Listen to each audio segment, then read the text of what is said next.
What's going on, guys? My name is Silas. Most of y'all probably already know that because most of the people that follow CuppingEars is probably one of my friends or a family member, which is cool, and I'm grateful for that. So thank you guys for checking in. But yeah, I wanted to kind of offer a little mix up on CuppingEars. I know it's kind of just been the same for a while, even though I enjoy it and I'm still having fun with it, and it's keeping me productive and curious. I think this will kind of offer a little bit of a change up, some a little bit more fun. Hopefully these get better over time. I don't know, who knows. But the blog post that I'll be talking about in conjunction with this video is called Gated Pipe. It takes place I was going into my freshman year of high school. So I was younger than I was now and a lot more immature. And this was at a time in my life where I was very influenced by the social aspect of my life. My friends, my peers. I kind of just wanted to be around my friends. I wanted to be cool, who doesn't? Especially when you're a kid.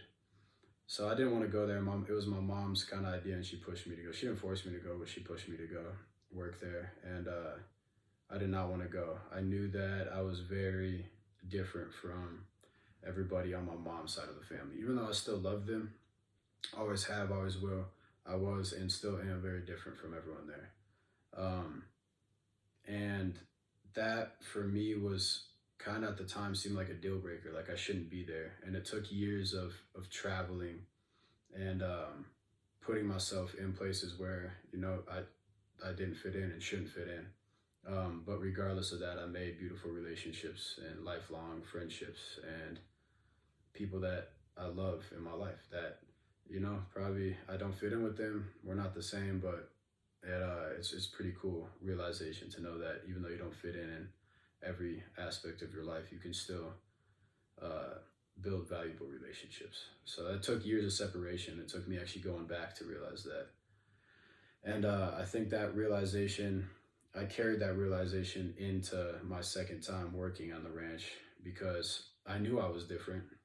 I didn't try to act the same. I don't claim to be a cowboy. I don't claim to be a farmer. Horses kind of scare me. I don't want to drive the big machinery. I'm cool doing the grunt work and doing stuff like that. So I think that kind of helped build my relationship, especially with my uncle and my grandparents the second time working around because, yeah, they knew I was different, but instead of using that as a separator, this time I used it as a way to kind of learn from them and grow with them. And even further matured our relationship and our love for each other. So that's pretty cool. But yeah, to go back to the story, at this time, I was young. My days consisted of work and eating and it being alone in the basement of my grandparents' house, listening to music and watching YouTube videos. Yeah, like I said, it took years of me looking back at this time at my grandparents' ranch to realize the value of the experience and specifically this story. So me and my uncle were out tossing gated pipe, and if you guys don't know what gated pipe is, are these like big PVC pipes. I think they come in like 8, 10, and 12-inch diameters maybe. That sounds about right. And in 12-foot sections, so big old pipes, 12 feet long, pretty much. And when the crop is ready to cut, you have to take apart the pipe and then put it to the side of the field so that the big lawnmower, the swather, can come back and forth and cut the crop. And then there's a whole process after that I'm not knowledgeable in. But my job was to toss the gated pipe. And in this particular field, the pipe goes through the middle of the field and then it goes to the outside, along the outside of the field. So we had to take the pipe that was in the middle of the field and then drag it to the side so then that they could cut the grass. And it was just me and my uncle. And I know he could have been doing other work. He knows that I could do that alone. It is hard work, and it's easier with two people, but it's doable alone. But he was still there with me, and he's one of the smartest people I know. So that was reassuring, and looking back at that meant a lot to me that he actually stuck out and did a lot of the kind of like those grunt kind of shitty jobs with me just to kind of be there with me because he probably could have been doing something a little bit more important. But as we were doing that, conversation dies quickly because you're working, you're tired, you're out of breath, it's hot, there's mosquitoes, your pants are wet from the grass. It was like in the early morning, so there was dew on the grass.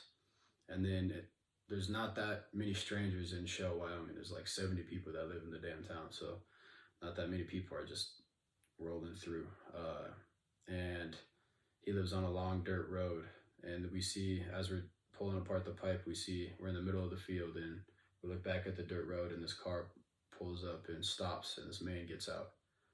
And in this piece, I try to work on my writing to explain the true beauty of Shell, Wyoming, but you can't words can't describe it. You have to to truly feel it and understand it. You have to see it with your own eyes. So I tried to help you all out, but you all just got to visit Shell, Wyoming, I think. But yeah, this man gets out of his car and starts walking through the tall grass and walks up to us, and his name was Eric, and he was looking for work, and he came all the way from Missouri, and has been working odd jobs since he got there. He'd only been there a short amount of time. Then asked my uncle for work, and my uncle said, "All right, you start now." And then my uncle got in his truck and drove away, and then I was left there with this stranger. Dude could have been a serial killer, honestly. Luckily, he wasn't. He ended up being a great guy that you guys will find out. But I just think it's a beautiful story of trust, of confidence, and hard work. And now Eric he still works with my uncle at the ranch. And that's been like 6 years, maybe 7 years. It's been a long time.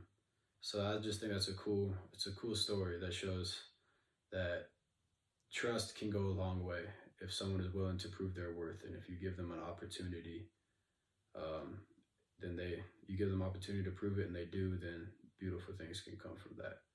And they did. And I got a lot of love for Eric, a lot of love for all my family in Shell, Wyoming, and I just think that's a beautiful story. But yeah, check out the post.